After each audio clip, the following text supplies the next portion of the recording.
ما وصیت به واورئ چې دی به نه بوځئ. د ده مخالفین ډېر دي، هلته خلک خبر شوی دی، ګواهی د خلقو ته اطلاعات میلاو شوي چې نبي آخر الزمان پیدا شوی دی، دی به نه بوځئ. ورئ دې قافلې نو چې کله د ابوهیره راهب را نږدې شو او داسې نبي کریم صلی الله علیه وسلم ته نږدې شو، چې داسې نبي علیه السلام د نږدې نه ولید، نبي علیه السلام خو لا راکوټې ماشوم دی، نبوت په لا میلاویږي، غټېږي به. د بوهیره راهب د خولې نه چغه وختله، وی هذا سید المرسلین. ای قافلې والو د تمامو انبیاو سردار در سره روان دی، هذا سید المرسلین، د تمامو انبیاو سردار دا جوړېدو والا. وی هذا رسول رب العالمین، د رب العالمین رسول دی او د مرسلینو سردار دی. یبعثه الله تعالی رحمتا للعالمین، او الله به دې د ټول مخلوق د پاره یو رحمت ګرځي. خدا وایي دې به رحمت رحمت. قافلې والا ته وی زما د ډوډۍ دعوت قبول کړي، وی زما د ډوډۍ دعوت قبول کړي. قافلې والا حیران و چې دی خو موږ له چېرته روټۍ نه کوي. چې قافلې والا د روټۍ ټیم شو، بوهیره راهب ورله راکوش، ورته وی هغه ماشوم هم څه کوي؟ نو نبي کریم صلی الله علیه وسلم خو راکوټ و، دی به پې اوښان سره ول، بومه به یې پې وړې راوړې، لکه سړی چې قافله کې روان یو ځان سره ماشوم روان کړي، نو په لاره کې خدمت علي د امام الانبیا د خدمتونه اخیستل او پته ورته نه وه چې قافله کې ورسره سید المرسلین روان دی، سید المرسلین روان دی، د تمام انبیاو سردار. نو ده چې ټول راجمع کړل، ورته وی هغه ماشوم هم څه کوه؟ وی هغه خوا په له اوښان سره وي، نه که نه هغه راوغواړئ، هسې خو ډوډۍ نه لرم، راویې غواړئ شابئ. دی نبی کریم صلی الله علیه وسلم پسې استازی ولیږه، وی راشه روټۍ ټیم دی. چې نبی علیه السلام راغی نو ګرمي وه، دا ټول کسان داسې د یو ونې د سوري د لاندې ناست، ټول ځان د سوري نه پټ، په سوري کې ټولو ځان پټ کړی، د غرمو نه سیټ شوي وو، د سوري د لاندې ناست. چې نبی علیه السلام راغی دی خو راکوټی و، د نبی علیه السلام چې داسې ډډې ته کېناست ګرمو ته، سوری خو شته دی نه.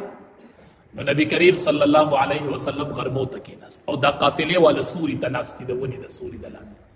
چې څنګه نبی علیه السلام کېناستو، هغې ونې هغه سوری داسې راوګرځېده، دې قافلې باندې خاموش و، په نبی علیه السلام باندې د پاسه سوري راغی.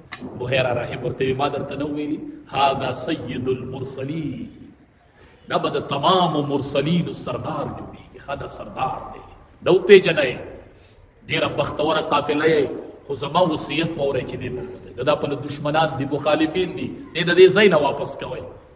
ابو طالب ورسره د هغه ځای نه کسان ملګري کړل او نبي کریم صلی الله علیه وسلم روپس کړ، ځکه هغې طرف ته پسې بیا دشمنان راوتلي وو، خبر شوي وو. نو دې بوهیره راهب ورته وی دې به نه بوځئ، دې زه پېژنم، تورات او انجیل کې موږ سره نښې پرتې دي چې دا نبي آخر الزمان، داسې یو صادق پیغمبر، داسې یو رښتینی پیغمبر. بی بی حلیمه وایي چې د نبي کریم صلی الله علیه وسلم رضاعي مور ده، چې کله موږ دا زنانه راووتلو د خپلې علاقې نه، ځان لم یو د پیو ماشوم کو، چې لکه یوې وی زه به ماشوم له پی ځان له یو راولم، بلې وی زه به راولم، دا به یې د سارا طرف ته بوستم، دلته به یې وله مور او پلار اجرت ورکو چې ماشوم له به یې پی ورکو. نو بی بی حلیمه رضی الله تعالی عنها وایي چې د دې طرف په تللو نو په ټولو کې زما سورلي کمزورې وه، په قلاره قلار روان، د هغې طرفه د دې ټولو ځان له ماشومان خوښ کړل. نو نبی علیه السلام خو یتیم و، نو نبی علیه السلام په سر پاتې شو، نورو زنانو ماشومان خوښ کړل، پته ورته نه وه چې دا یتیم نه دی، دا در یتیم دی، دا په یتیمانو کې ملغلره ده، خو پته ورته نه وه. هغې خو ځان له ماشومان ووستل، وی دا یتیم مونږ ته پاتې شو، نو مونږ راواغست. بی بی حلیمه رضی الله تعالی عنها وی چې څنګه ما سره په سورلی کېناسته که نه، او په سورلی مې نبی علیه السلام ځان سره غېږ کې ونیو، نو چې واپس روان شو نو په ټولو کې مې سورلي تیزه شوله، او ایک دم مې په سورلی کې پی راغله، وچ څاروی پی راغله، ما وسکل، خاون وسکل، په ټولو کې مې سورلي تیزه روانه ده. نو قافلې والا غږ راکړه چې دا هغه سورلي ده، هغه راتلو کې چې له ټولو هغه وروستو را روانه وه، دا هغه سورلي ده. ما ورته وی سورلي هغه ده، خو شه سوار پې بدل شوی دی، سوار بدل دی، سورلي هغه سورلي ده، خو چې سور پې دی هغه بدل شوی دی. معلومیږي دا چې د انبیاو سردار په سورلی سور شوی دی، چې لا د پیو په وخت کې دی چې په سورلی کېنه، سورلی سفر تیز شو او سورلی کې ایک دم پی راغلل.